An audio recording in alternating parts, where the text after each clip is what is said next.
Olá, queridos alunos e estimados espectadores do programa Prova Final, uma parceria firmada entre a TV Justiça e a Rede de Ensino Luiz Flávio Gomes, LFG. Tudo bem com vocês? O meu nome é Emerson Malheiro. Eu sou advogado, doutorando e mestre em Direito e professor de Direito Internacional e Direitos Humanos na Rede de Ensino Luiz Flávio Gomes, LFG. Para aqueles que ainda não conhecem o programa Prova Final, saibam que ele é dividido em 3 blocos. No primeiro bloco, vamos encontrar o tema do dia: o princípio da dignidade da pessoa humana aplicado no Brasil. Vou falar para vocês sobre a importância desse relevante preceito, bem como o seu significado e aplicação em território nacional. Em seguida, vamos encontrar no segundo bloco o Pergunte ao Professor, em que alunos de todo o Brasil elaborarão questões sobre o tema. Esse é o instante do programa em que vamos aprofundar o assunto, abordando aspectos que não foram cuidados no tema do dia. Por fim, mas não menos importante, vamos encontrar no terceiro e último bloco o X da questão. Perguntas extraídas de concursos públicos serão examinadas com a pertinência e profundidade necessárias para a sua cognição. Esse é o instante do programa em que vamos verificar como os examinadores exigem o tema aqui cuidado. O programa de hoje está incrível, meus amigos. Vocês não podem perder. Vamos agora para o estupendo tema do dia.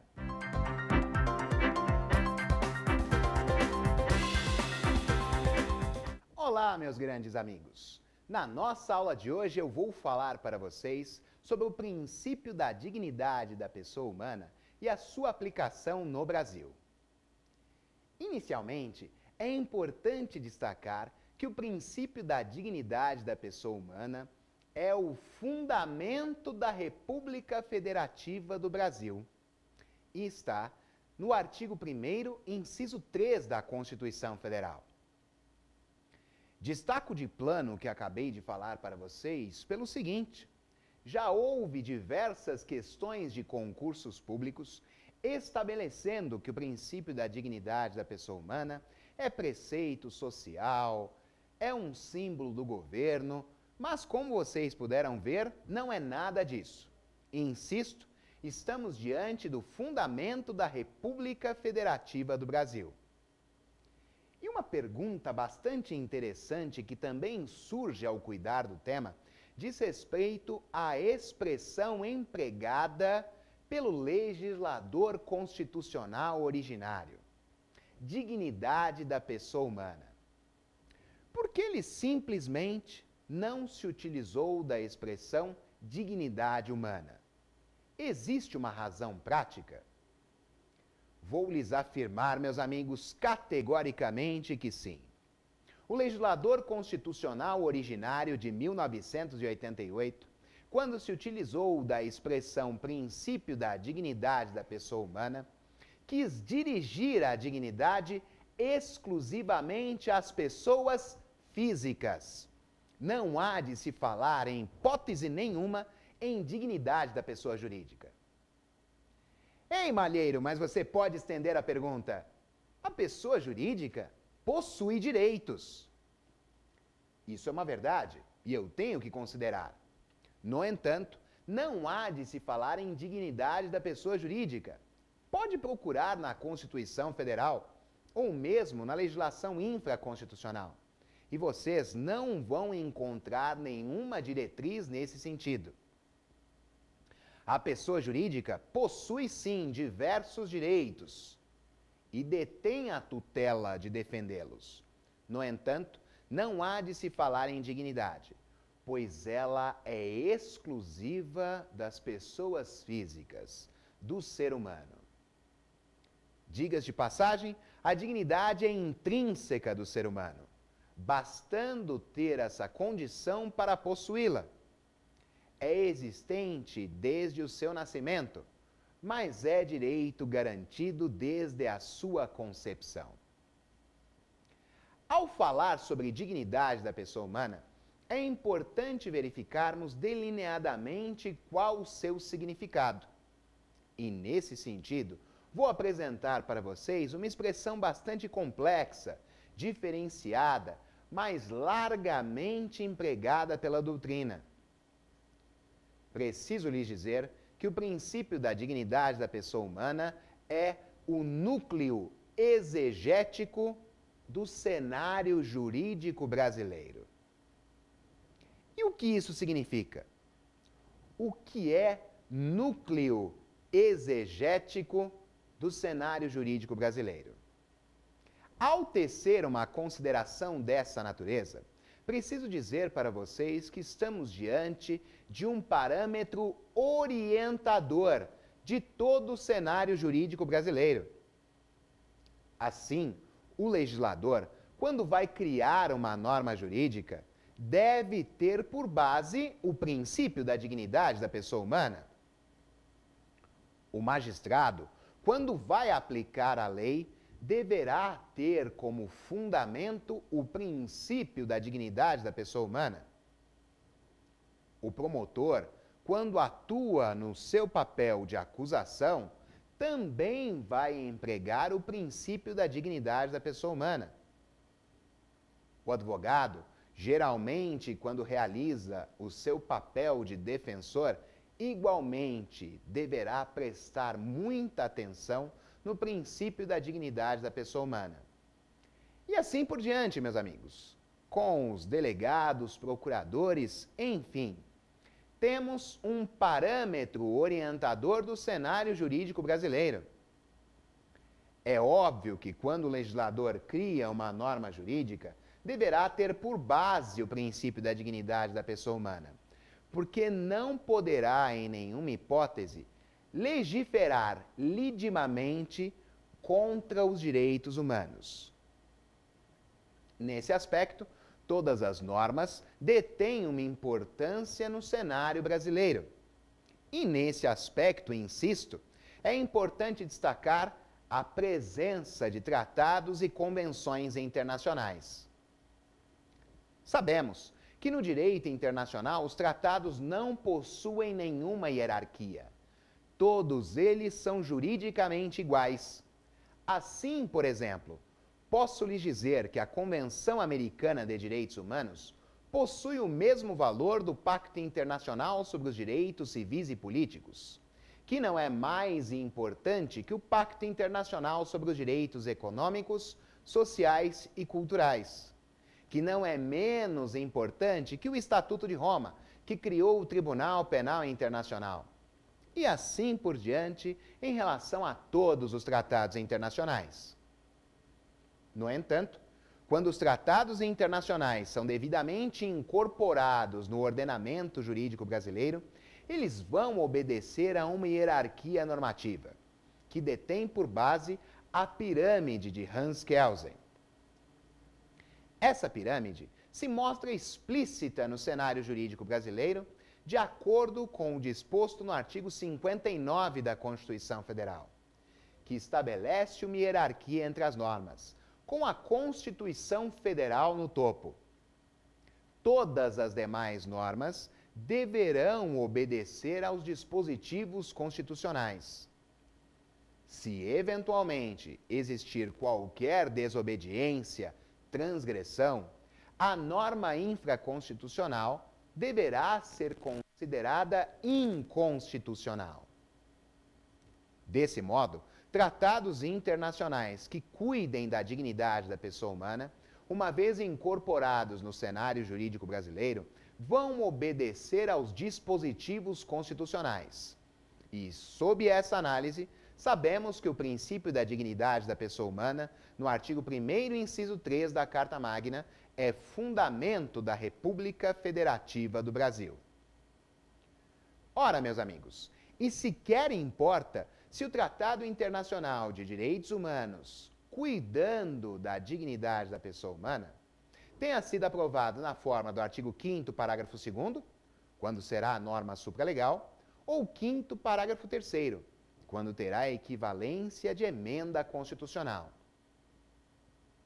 Mas, sabendo o que é o princípio da dignidade da pessoa humana, o núcleo exegético do cenário jurídico brasileiro, precisamos saber se existe uma forma de aplicação prática desse princípio. Ou será, meus amigos, que estamos diante apenas de um preceito metafórico, metajurídico? Em hipótese nenhuma. Preciso lhes dizer claramente e de maneira a não deixar nenhuma margem a equívocos que o princípio da dignidade da pessoa humana detém aplicação prática. Como podemos enxergar esse emprego fático de tal preceito? De uma maneira muito simples, meus amigos.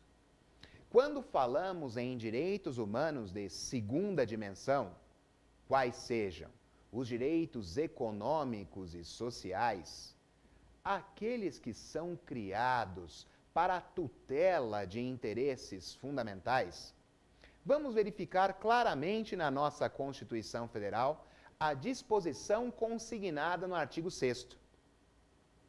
Ali estão os direitos sociais e encontramos também um parâmetro de aplicação do princípio da dignidade da pessoa humana. Então, cuidado! O princípio da dignidade da pessoa humana em si é o núcleo exegético do ordenamento jurídico brasileiro. Ou seja, o parâmetro de orientação de todo o cenário jurídico pátrio. Já o artigo 6º da Constituição Federal, que apresenta um rol de direitos sociais, é o parâmetro de aplicação do princípio da dignidade da pessoa humana. Então é relevante que não confundamos um com o outro. É nesse ponto que os examinadores dos principais concursos públicos do país e também do exame de ordem querem pegar vocês.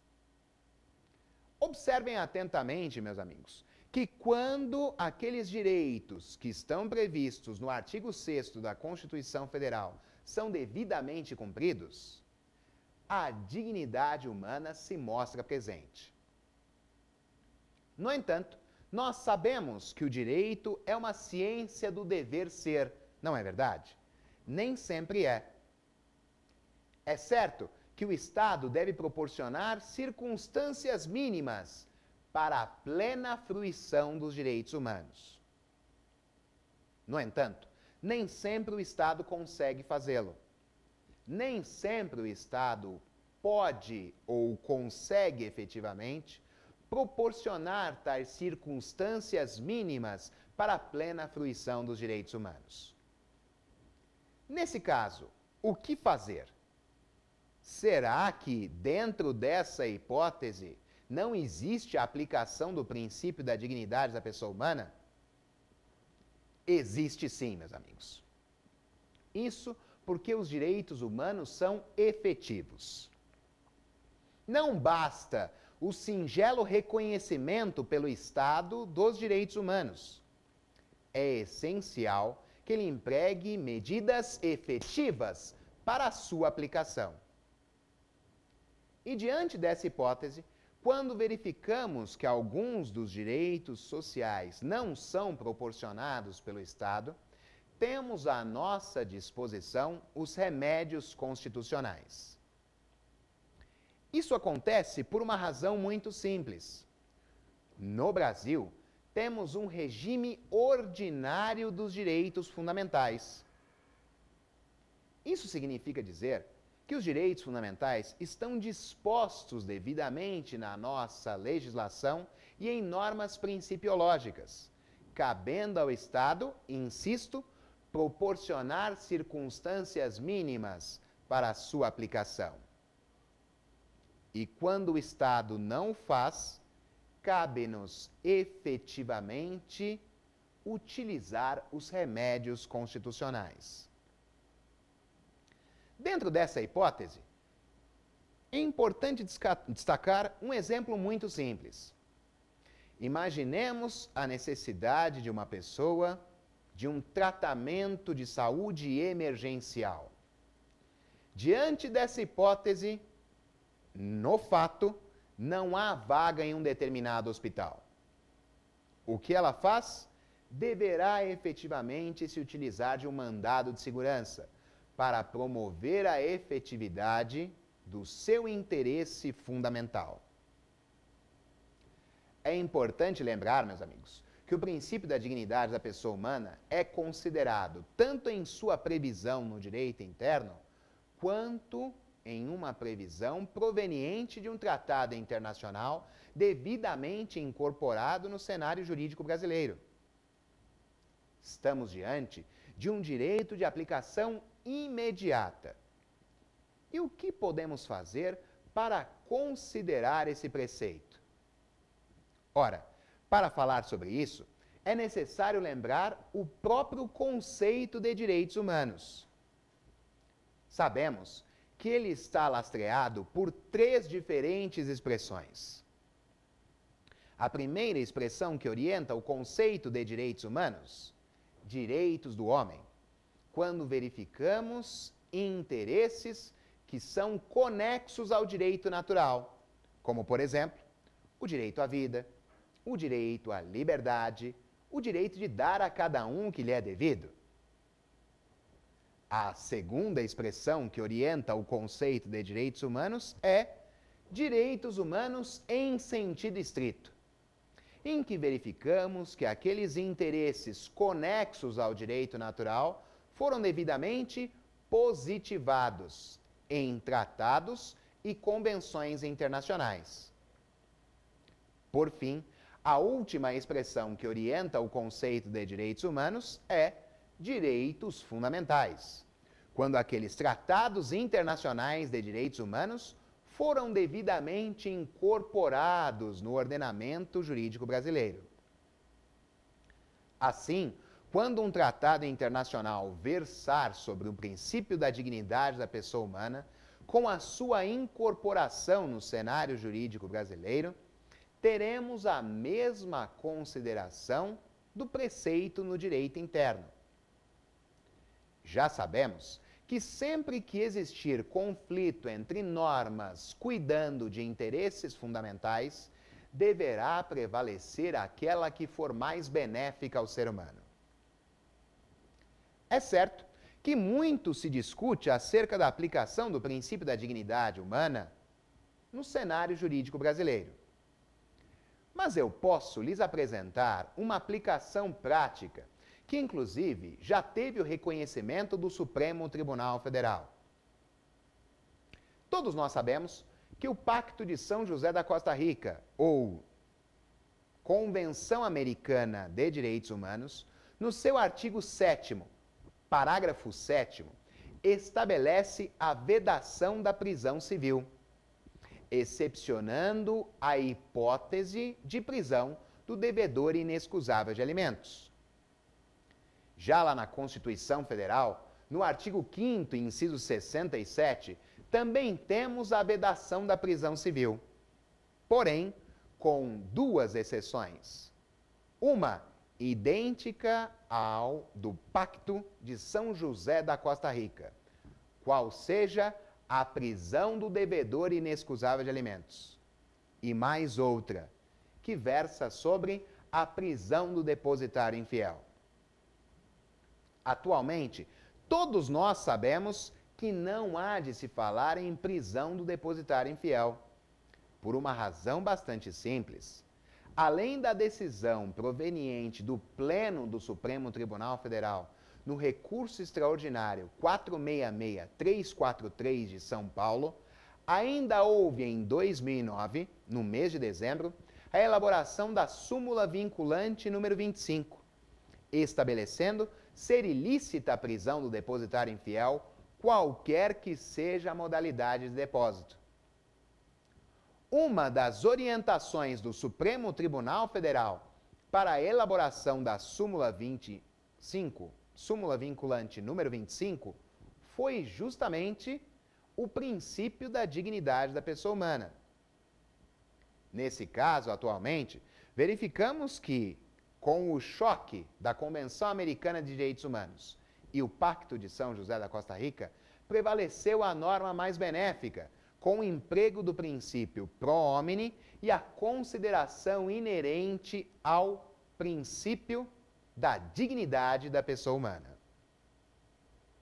Como vocês podem ver, essa aplicação prática leva em consideração interesses fundamentais do ser humano. Espero que as minhas explicações no tema do dia tenham sido úteis para a sua cognição acerca do princípio da dignidade da pessoa humana e a sua aplicação no Brasil.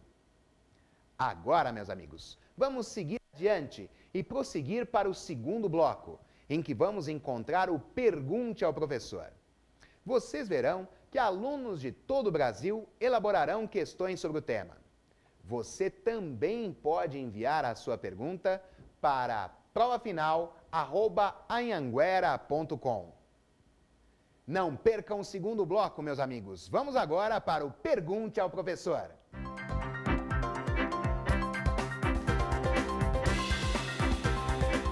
Agora, no segundo bloco, meus amigos, vamos para o Pergunte ao Professor. Diversas questões serão elaboradas por alunos de todo o Brasil. Você também pode enviar a sua pergunta para provafinal@anhanguera.com. Será uma enorme satisfação respondê-la. Vamos agora para a nossa primeira questão. Qual a relação existente entre a Declaração Universal dos Direitos do Homem e o princípio da dignidade da pessoa humana? Mariana Soares, um grande abraço a você e a todos os nossos alunos e espectadores de São Bernardo, São Paulo. É necessário destacar, inicialmente, que o princípio da dignidade da pessoa humana é perfeitamente adequado à Declaração Universal dos Direitos do Homem de 1948. Esse relevante diploma nas relações exteriores foi criado em 1948 no Conselho Econômico e Social da Organização das Nações Unidas. Ele foi criado pela Resolução número 217-A e não é um tratado internacional, mas apenas uma recomendação de princípios, com 30 artigos. Isso significa dizer, meus amigos, que ao contrário do que acontece com os tratados internacionais, a violação de seus dispositivos não traz como consequência a aplicação de sanções internacionais. O artigo 1º ao artigo 20 cuida de direitos civis e políticos. O artigo 21 ao 30 detém dispositivos que vão cuidar de direitos econômicos, sociais e culturais. No entanto, falta a declaração executividade. Inicialmente, dentro desse preceito, preciso afirmar para vocês que os direitos civis e políticos possuem aplicabilidade imediata, enquanto os direitos econômicos, sociais e culturais possuem aplicação progressiva. Desse modo, os direitos civis e políticos são dirigidos às pessoas, enquanto os direitos econômicos, sociais e culturais são dirigidos aos Estados. No entanto, apesar de tal configuração, ambos os direitos seguem o princípio da dignidade da pessoa humana em sua orientação no cenário jurídico brasileiro. Mas é claro, meus amigos, os direitos civis e políticos que detêm aplicação imediata devem seguir o seu rumo, tendo por base o princípio da dignidade da pessoa humana. Não é diferente nos direitos econômicos, sociais e culturais, que apesar de deterem aplicação progressiva e serem dirigidos aos Estados, também devem considerar o princípio da dignidade da pessoa humana para sua aplicação. Concluindo, preciso dizer para vocês que, apesar de a Declaração Universal dos Direitos do Homem de 1948 não ser um tratado internacional, mas apenas uma recomendação, os Estados se reuniram tempos depois, em 1966, para a elaboração de 2 tratados internacionais que conferiram executividade à Declaração Universal dos Direitos do Homem, de 1948. Os Estados criaram o Pacto Internacional sobre os Direitos Civis e Políticos e o Pacto Internacional sobre os Direitos Econômicos, Sociais e Culturais.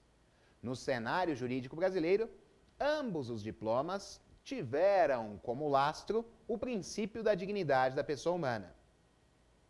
Mas na condição de tratados internacionais, observem, meus amigos, tais diplomas necessitam da manifestação do consentimento dos Estados para a devida incorporação no cenário jurídico de cada um. Vamos agora, meus amigos, à nossa segunda pergunta. O que proporcionou a constitucionalização dos direitos do homem? Marcos Oliveira, um grande abraço a você e a todos os nossos espectadores e alunos da Bahia. Muito obrigado pela sua pergunta. Vou dizer para vocês, meus amigos, que o forte movimento social alavancado pela ausência de proteção da dignidade da pessoa humana gerou a constitucionalização dos direitos do homem, além dos direitos individuais, coletivos e políticos. Assim, meus amigos, claramente verificamos que, infelizmente, a falta de tutela da dignidade da pessoa humana é que trouxe como consequência a constitucionalização dos direitos do homem. Ora, e direitos do homem em todos os seus aspectos, seja na esfera individual, coletiva ou mesmo política. Muitas vezes, sabemos que algumas considerações podem trazer como consequência preceitos adequados para a aplicação social. Foi justamente o que aconteceu aqui, meus amigos. Não havia proteção à dignidade da pessoa humana? Então, decidiram os Estados, em seus respectivos direitos internos, constitucionalizar os interesses fundamentais. Dessa forma, protegem-se os seres humanos da própria atuação lesiva que o Estado eventualmente possa ter. Sim, meus amigos, porque quando falamos em direitos humanos, é essencial destacar que o Estado muitas vezes rompe suas funções e excede na sua atuação, não raro prejudicando o ser humano. Com a constitucionalização dos direitos do homem, existe uma proteção expressa, consignada no cenário jurídico do Estado, contra qualquer espécie de atuação lesiva dele. No Brasil, não é diferente. Sabemos já que o princípio da dignidade da pessoa humana está no artigo 1º, inciso 3 da Constituição Federal. E com base nele, temos outros interesses fundamentais, que se mostram presentes no artigo 5º da Carta Magna Brasileira, em outros dispositivos da Constituição Federal, em normas infraconstitucionais e também nos tratados internacionais em que a República Federativa do Brasil faça parte, conforme o que está estabelecido no artigo 5º, parágrafo 2º da Constituição Federal Brasileira. Muito bem, meus amigos, vamos agora caminhar juntos para a terceira questão. Os tratados internacionais de direitos humanos recebem um tratamento diferenciado no cenário jurídico brasileiro em face da dignidade da pessoa humana? Vanessa Gonçalves, um grande abraço a você e a todos os nossos alunos e espectadores de São Luís do Maranhão. Muito obrigado pelo envio de sua questão. Já vou dizer para vocês, de plano, que se mostra muito necessário o exame dos tratados internacionais de direitos humanos frente ao princípio da dignidade da pessoa humana. Inicialmente, quando o legislador constitucional originário, em 1988, criou o disposto no artigo 5º, parágrafo 2º, já teve como fundamento o disposto no artigo 1º, inciso 3, ou seja, o princípio da dignidade da pessoa humana. O artigo 5º, parágrafo 2º da Constituição Federal estabelece que os direitos e garantias expressos nesta Constituição não excluem outros decorrentes do regime e dos princípios por ela adotados, e também dos tratados internacionais em que a República Federativa do Brasil seja parte. Ora, nessa hipótese, a questão principiológica detém como fundamento o princípio da dignidade da pessoa humana. E nisso, verificar-se-á a recepção dos tratados internacionais com sua incorporação, promulgação e publicação com validade no cenário jurídico brasileiro. Os tratados internacionais de direitos humanos, portanto, meus amigos, na forma do artigo 5º, parágrafo 2º da Constituição Federal, detêm o valor de norma supralegal, aquela que está acima de todas as regras do ordenamento jurídico brasileiro, mas logo abaixo da Constituição Federal. Tais tratados internacionais, com a configuração de norma supralegal, têm por fundamento disposto na dignidade da pessoa humana. Afinal, eu insisto, estamos diante, nesse preceito, de um fundamento da República Federativa do Brasil. Ora, um tratado não poderá ser incorporado se eventualmente atingir preceitos inerentes à dignidade da pessoa humana. O mesmo aconteceu com os tratados internacionais que detêm por base o disposto no artigo 5º, parágrafo 3º.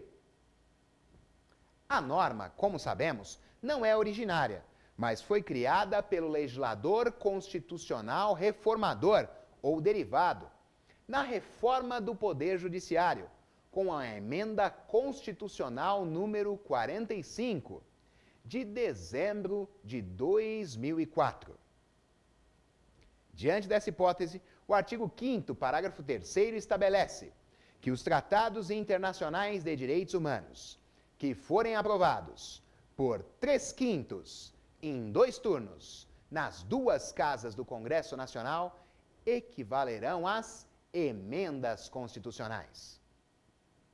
É claro, então, meus amigos, que verificamos que tais tratados internacionais estão no topo da pirâmide hierárquica, com a própria Carta Magna. Aqui, com muito mais razão, quando da elaboração da Emenda Constitucional número 45, o legislador constitucional reformador considerou o princípio da dignidade da pessoa humana. É a devida valorização do indivíduo, com a tutela de seus interesses fundamentais. Vamos agora, meus amigos, caminhar juntos para a nossa 4ª pergunta. As características da proibição do regresso e da efetividade encontram-se em consonância com o princípio da dignidade da pessoa humana?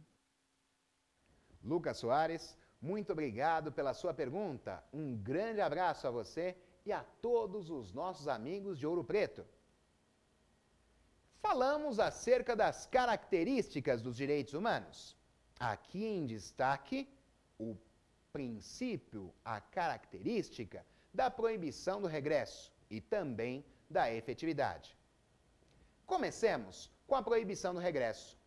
De acordo com essa característica, uma vez tendo sido concedido, conferido por um Estado, um direito fundamental, ele não poderá retroceder, ele não poderá diminuir a sua proteção aos direitos humanos em relação ao estágio em que essa tutela se encontra. É claro, meus amigos, que o princípio da dignidade da pessoa humana se encontra presente na característica da proibição do regresso. Assim, Não podemos ter nenhuma norma no cenário jurídico brasileiro que venha a destruir, a macular um interesse fundamental já conquistado. Se o Estado assim o fizer, certamente estará atacando não só a característica da proibição do regresso, mas também o princípio da dignidade da pessoa humana. Um ótimo exemplo a destacar diz respeito à aplicação da pena de morte como regra no cenário jurídico brasileiro. Sabemos que é impossível fazê-lo nesse momento, pois estamos diante de cláusula pétrea. Porém, é necessário destacar que nem mesmo uma nova Constituição poderá fazê-lo, sob pena de ataque frontal ao princípio da dignidade da pessoa humana e à característica dos direitos humanos da proibição do regresso ou vedação do retrocesso. A efetividade também é uma característica em que se nota a presença do princípio da dignidade da pessoa humana. Como falei para vocês em outro bloco, não basta o singelo reconhecimento pelo Estado dos direitos humanos. É necessário que ele empregue medidas efetivas para a sua aplicação. Ora, o Estado detém o dever de proporcionar circunstâncias materiais mínimas para a plena fruição dos direitos humanos. Porém, como verificamos anteriormente, quando o Estado não o fizer, temos à nossa disposição os remédios constitucionais. Tais regras tiveram como fundamento o princípio da dignidade da pessoa humana. Afinal, já sabemos que o seu parâmetro de aplicação se encontra nos direitos sociais, que estão presentes, dentre outras disposições, no artigo 6º da Constituição Federal Brasileira. Vamos agora, meus amigos, caminhar juntos para a quinta e última questão. A flexibilização da soberania, fundamento para a criação de tribunais internacionais, tem como elemento o princípio da dignidade da pessoa humana? Renan Silva, um grande abraço para você e muito obrigado pela sua pergunta. Estendo meu abraço a todos os nossos amigos de Camboriú. Muito obrigado pela audiência de todos vocês. É necessário falar para vocês, meus amigos, acerca da flexibilização da soberania como fundamento para a criação de tribunais internacionais. A questão versa sobre um elemento conexo à dignidade da pessoa humana. Comecemos por partes. Quando falamos em flexibilização da soberania, é importante destacar que não se fala mais, atualmente, em uma soberania inflexível, como aquela que verificamos nos Tratados de Westfália em 1648. Para a criação de tribunais internacionais, se mostra essencial a flexibilização dessa soberania, assim como para a aplicação de institutos jurídicos, tais como a extradição, a deportação e a expulsão. Como diz o meu grande amigo, o professor Luiz Flávio Gomes, cada momento em que um Estado assina e ratifica um tratado internacional, ele diminui um pouco da sua soberania. Eu acrescento a colocação do grande mestre apresentando a flexibilização da soberania. Caso não houvesse essa flexibilização da soberania, que observa assim o princípio da dignidade da pessoa humana, jamais poderíamos falar na criação de tribunais internacionais. Se não vejam, meus amigos, por exemplo, a criação do Tribunal Penal Internacional pelo Estatuto de Roma em 1998. Como todos nós sabemos, o Tribunal Penal Internacional julga crimes contra a humanidade, crimes de guerra, genocídio e agressão internacional, e entrou em atividade em 1º de julho de 2002, depois da 60ª ratificação do Estatuto. Ora, o Tribunal Penal Internacional se rege pelo princípio da complementaridade, ou seja, ele só vai atuar investigando e julgando um caso se o Estado se mantiver silente, inerte ou se for leniente. O que significa afirmar que a primazia no julgamento dos crimes aqui elencados é do próprio Estado que assinou e ratificou o Estatuto de Roma. Apenas se o Estado não agir é que o tribunal vai efetivamente atuar. É claro que aqui existe uma obediência à soberania do Estado. No entanto, ela é flexibilizada, pois o Estado, quando assinou e ratificou o Estatuto de Roma, já sabe que, eventualmente, se deixar de julgar os crimes da competência do Tribunal Penal Internacional, aquela corte nas relações exteriores deverá atuar. É claro também que com isso verificamos uma proteção intrínseca baseada no princípio da dignidade da pessoa humana. Espero que as minhas respostas às perguntas hoje formuladas tenham sido muito úteis para a sua cognição acerca do princípio da dignidade da pessoa humana e a sua aplicação no Brasil. Agora, meus amigos, vamos caminhar juntos para o terceiro e último bloco, o X da questão, em que vamos acompanhar questões que foram extraídas de concursos públicos e elas serão examinadas detidamente para sua melhor compreensão sobre o tema e também para que verifiquemos juntos como os examinadores exigem o tema aqui cuidado. Não saia daí, pois vamos agora para o X da questão.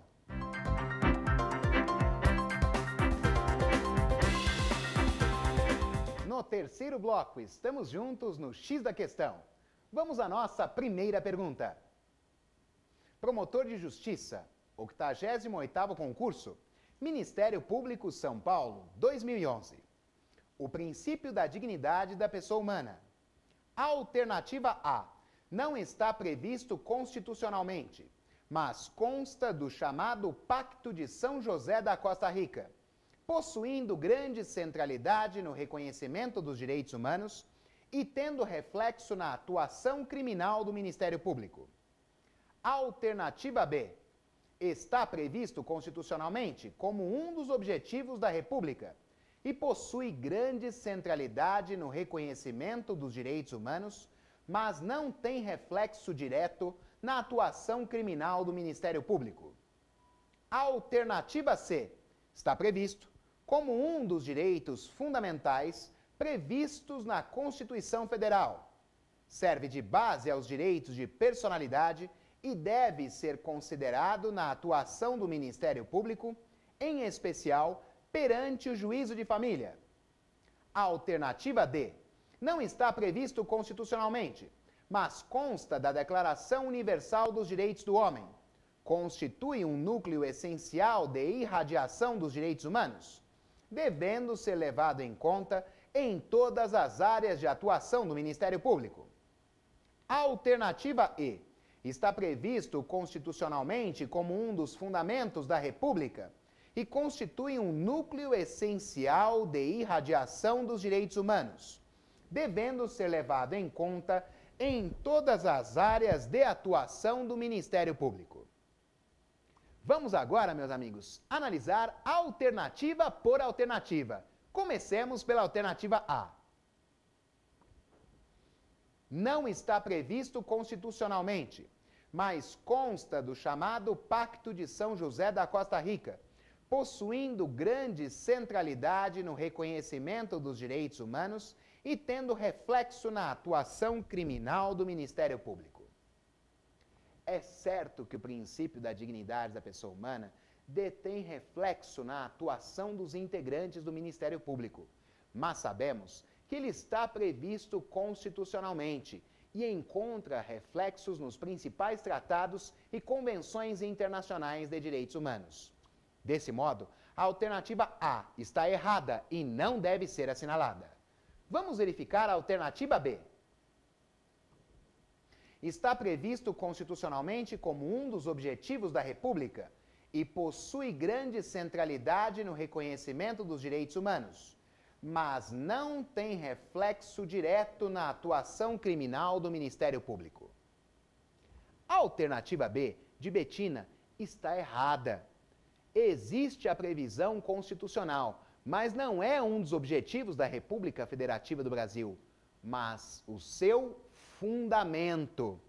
Ademais, possui reflexo direto na atuação dos integrantes do Ministério Público. Estando a alternativa B errada e não devendo ser assinalada, vamos verificar o disposto na alternativa C. Está previsto como um dos direitos fundamentais previstos na Constituição Federal. Serve de base aos direitos da personalidade e deve ser considerado na atuação do Ministério Público, em especial perante o juízo de família. A alternativa C está errada, meus amigos. Por que não devemos falar em interesse fundamental, mas em fundamento da República Federativa do Brasil?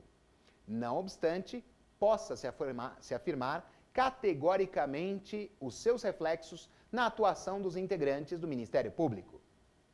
Se você não pode assinalar a alternativa C, vamos verificar o disposto na alternativa D. Não está previsto constitucionalmente, mas consta da Declaração Universal dos Direitos do Homem. Constitui um núcleo essencial de irradiação dos direitos humanos, devendo ser levado em conta em todas as áreas de atuação do Ministério Público.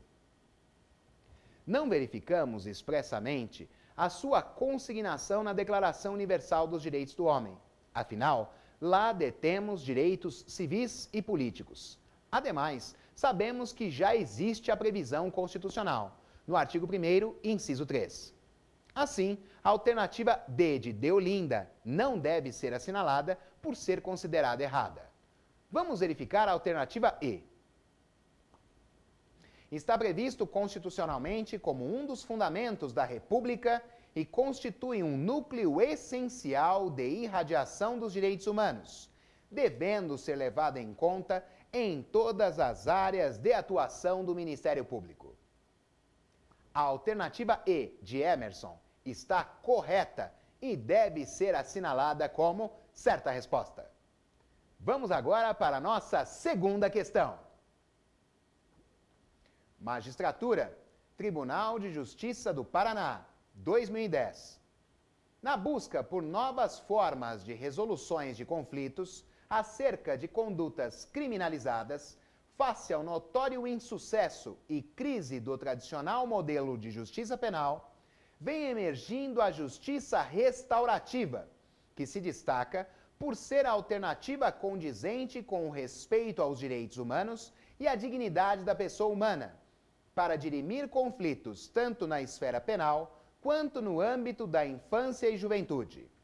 Em relação à justiça restaurativa, avalie se as assertivas a seguir são falsas, F, ou verdadeiras, V, e assinale a opção correta. Primeira assertiva: sistema retributivo baseado no delito como ofensa à seguridade social. Assertiva 2: identificada como uma justiça penal social inclusiva. Assertiva 3: revitalização da vítima em processo dialogado e fundado no princípio consensual. Assertiva 4: modelo retributivo, de resposta imposta verticalmente e concretizada pela aplicação de pena pelo Estado ao autor da conduta criminalizada. Alternativa A: verdadeiro, verdadeiro, verdadeiro, verdadeiro. Alternativa B: verdadeiro, falso, verdadeiro, verdadeiro. Alternativa C: verdadeiro, falso, falso, verdadeiro. Alternativa D: falso, verdadeiro, verdadeiro, falso. O examinador aqui trouxe questões inerentes a assertivas e em cada uma delas deve ser consignado verdadeiro ou falso. ao final, escolhendo a alternativa que condiz com a sua consignação. Vamos verificar cada uma das assertivas? Assertiva 1. Sistema retributivo baseado no delito como ofensa à seguridade social. É falso, porque não encontramos tal configuração no sistema inerente ao princípio da dignidade da pessoa humana. Vamos à assertiva 2. Identificada como uma justiça penal social inclusiva. Verdadeiro, pois está fundamentado no princípio da dignidade da pessoa humana. Assertiva 3. Revitalização da vítima em processo dialogado e fundado no princípio consensual. Verdadeiro, pois está em consonância com o preceito aqui estudado. Vamos à quarta e última assertiva. Modelo retributivo de resposta imposta verticalmente e concretizada pela aplicação de pena pelo Estado autor da conduta criminalizada. É falso. Não há de se falar em justiça retributiva na forma do princípio da dignidade da pessoa humana. Vamos verificar cada uma das alternativas. A alternativa adequada ao preceito aqui consignado é a letra D. Falso. Verdadeiro. Verdadeiro. Falso. Espero que a minha contribuição na aula de hoje tenha sido útil para o seu entendimento acerca do princípio da dignidade da pessoa humana e a sua aplicação no Brasil. Antes de me despedir de vocês, vou deixar os meus contatos. Se quiserem, poderão me seguir no Twitter, @EmersonMalheiro. Ou então, me adicionar no Facebook, Emerson Malheiro, perfil 4. Será uma enorme satisfação ter a sua amizade também no plano virtual. Envio a cada um de vocês um forte abraço. Desejo-lhes muito sucesso. Contem sempre comigo.